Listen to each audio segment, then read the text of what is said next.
Для того, чтобы сделать отмашку по голове, по животу, по ноге, выполняется следующее упражнение.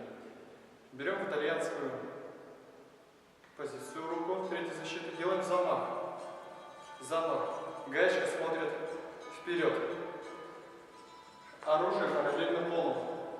Взяли замах. Делаем удар. Перед собой, когда шпага оказалась, ладонь поворачиваем вниз. Ладонь в пол. Дальше перевод замах сюда. Вот это соединяем. С одной стороны. Раз. Ладонь разворачивается вверх. Два. Раз. Два. Соединяем в одно движение. И раз. И два. И раз. И два. И раз. И два. Вот это есть отмашка. Теперь по какой части тела мы наносим отмашки для противника. В положении стойки ангард мы стоим в итальянской позиции. Берем замах на счет И. Взяли замах. С шагом вперед делаем отмашку по голове.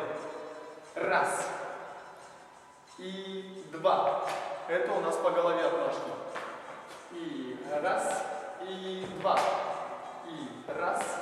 И два. Когда делаем отмашку по животу, техника остается та же самая. Ладонь вниз, ладонь вверх. Обязательно, когда оказывается перед собой, ладонь опускается вниз, а когда с этой стороны, ладонь вверх. Отмашку по животу делаем с выпадом. Отмашка по животу. И раз. Вот такая позиция получается. Отмашка по животу. И раз. Закрыться. Отмашка по животу с левым выпадом. И раз. Закрыться. И раз. Можно руку оставлять прямо, можно ее сгибать. И раз. Два. Когда отмашку делаем по ноге, правая нога идет вперед, левая опускается коленом в пол. И раз.